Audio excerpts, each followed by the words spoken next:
guys, what's up? I hope your week is going well. So a while back I posted a video all about insect repellents. It was a Q&A and it generated a lot of questions asking if I had any tips for dealing with bug bites. It is that time of year, particularly here in Texas. We have a lot of bugs, probably more bugs than anywhere else in the United States. But I know many of you watch me from different areas of the world, and you also have to deal with mosquitoes and bee stings. So in today's video, I'm going to talk about kind of how to cope with stings and bites from bees, hornets, mosquitoes, and fire ants.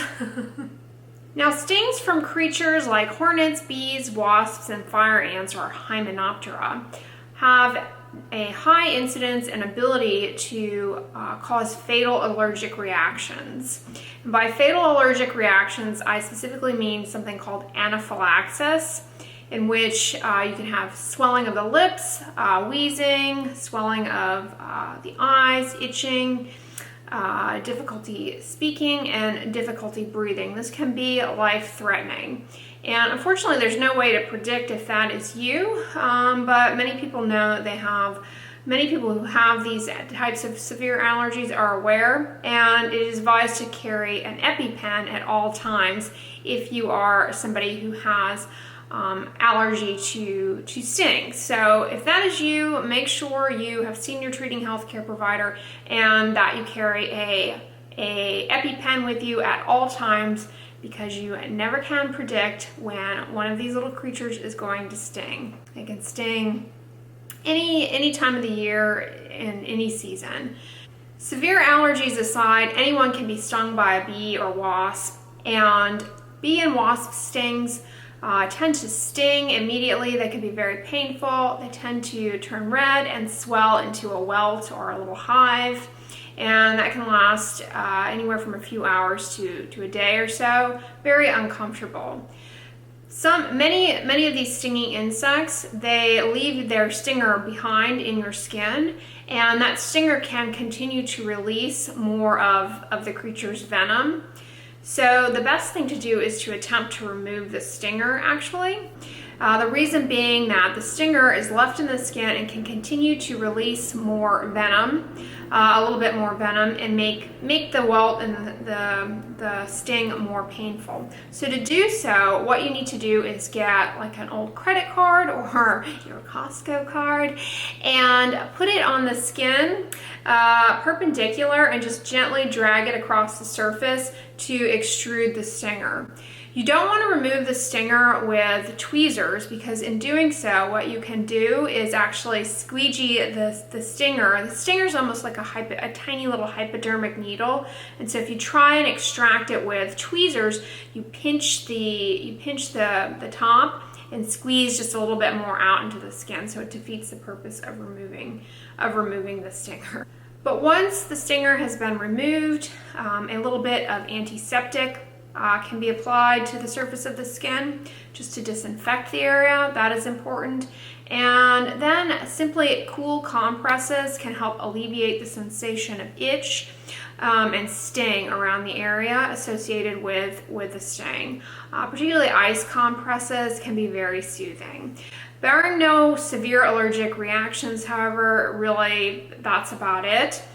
Now, depending on what it is that has stung you, there are a few things that you should know. Honeybees can, when they sting, unfortunately, they eviscerate and die. So a honeybee is not going to sting you multiple times. That's not possible.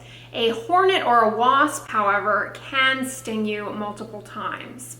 Hornets and wasps tend to have prominent hives, and so if you identify those, efforts should be made to remove them, to prevent you subsequently becoming stung. That's really the best thing, is to remove those nests, have somebody come in and remove them that's wearing protective gear. As far as creatures that sting, don't forget those fire ants. If you live in the South, there's a good chance you have unfortunately encountered them. Fire ants are native to South America, and they have been imported here, many years ago into predominantly the southeastern United States as well as the southwestern United States.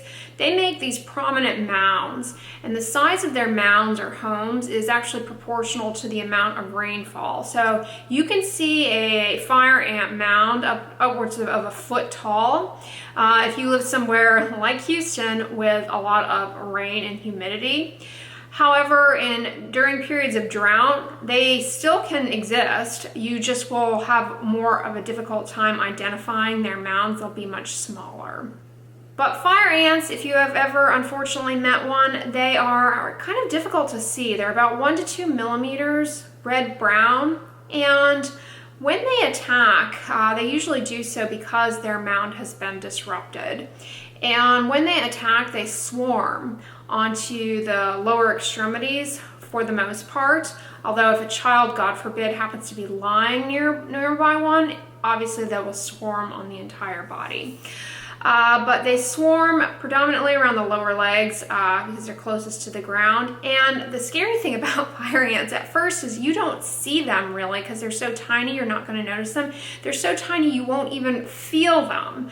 You will not feel them until they begin to sting and bite. And the way they do so is so vindictive. they clamp down with like a jaw into your skin, and then they pivot their head around in a circular manner and sting in a circular fashion. And the resulting rash is incredibly painful. The stings are very painful, and the skin reacts by making a little blister at first that is filled with clear liquid, and then that clear liquid then turns into sterile pus.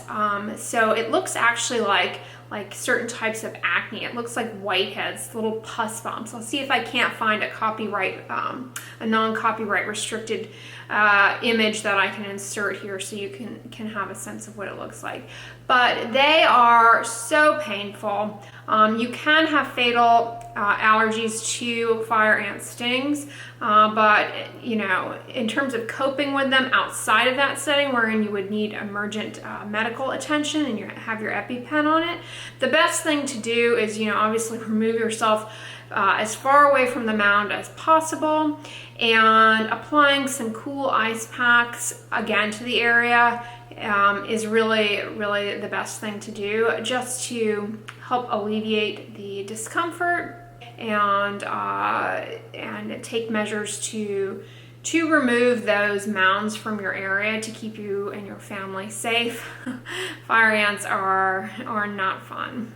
As I said though, if you have an existing allergy to stings, whether it be from bees or hornets, always carry that EpiPen with you.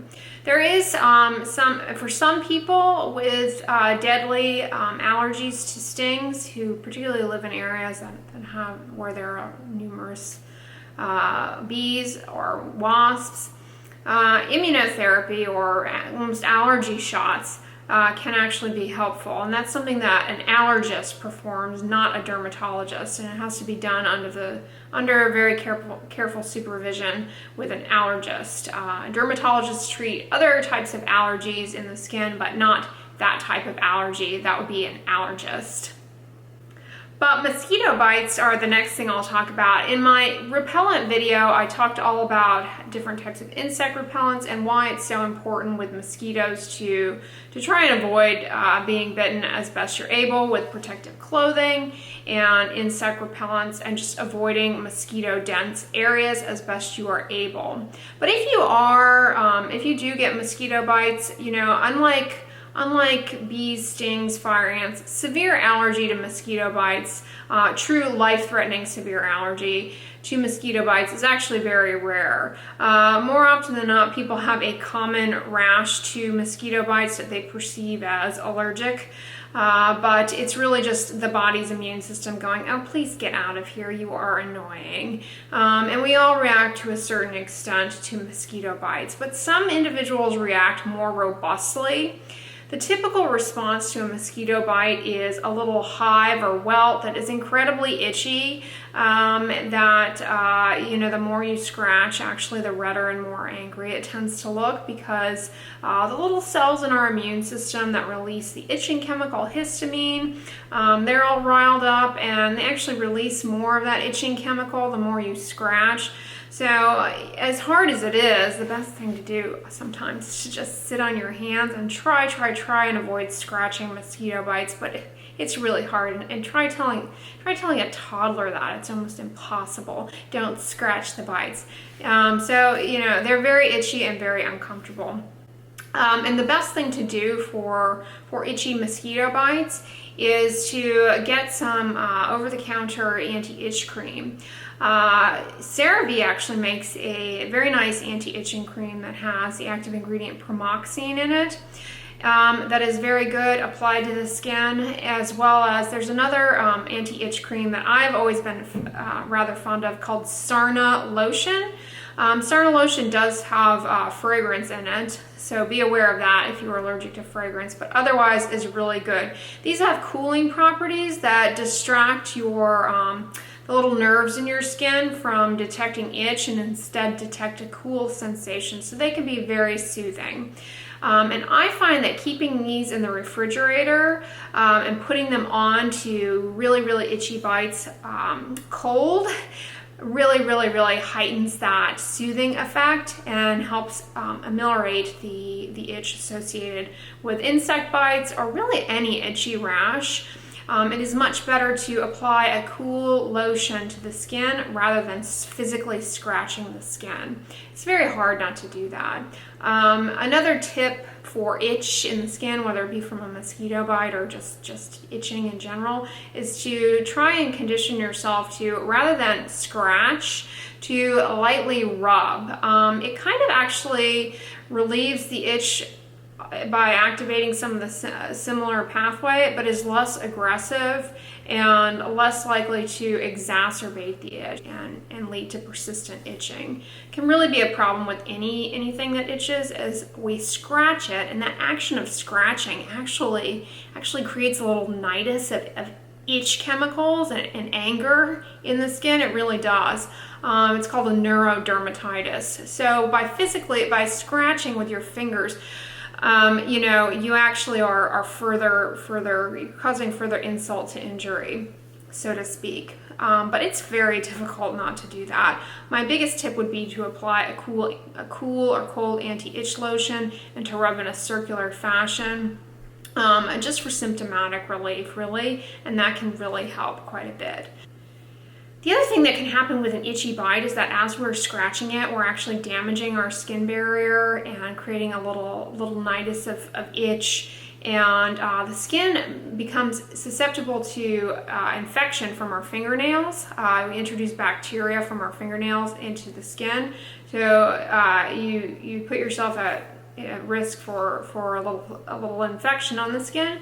But also, with all that irritation, inflammation, and disruption of the skin barrier, while you're outside getting sun exposure, that bug bite can heal with a dark mark or post-inflammatory hyperpigmentation, particularly in people who have a darker skin complexion or a darker skin type. You're probably keenly aware of the fact that your bug bites, just like your acne, will start to go away and leave a dark stain or a dark mark behind. So the best thing to do for that is to make sure you use a broad spectrum sunscreen and keep that healing bite, that healing itchy bite out of the sun. It can really help prevent that from happening. So yes, make sure you check out my video on insect repellents. Prevention of mosquito bites is really the best measure, although it is very difficult, particularly depending on where you live or what your occupation is. It may just be so that you have to expose yourself to them, and so if you are bitten by mosquitoes, hopefully some of these tips can help you to soothe the discomfort and itch. And again, if you do have a life-threatening established allergy to bee stings or Hymenoptera, always make sure you carry that EpiPen with you. You never know, and you don't want to be in a dangerous situation. But I hope this video was helpful. If you liked it, give it a thumbs up, share it with your friends, and as always, don't forget, sunscreen and subscribe. I'll talk to you guys tomorrow.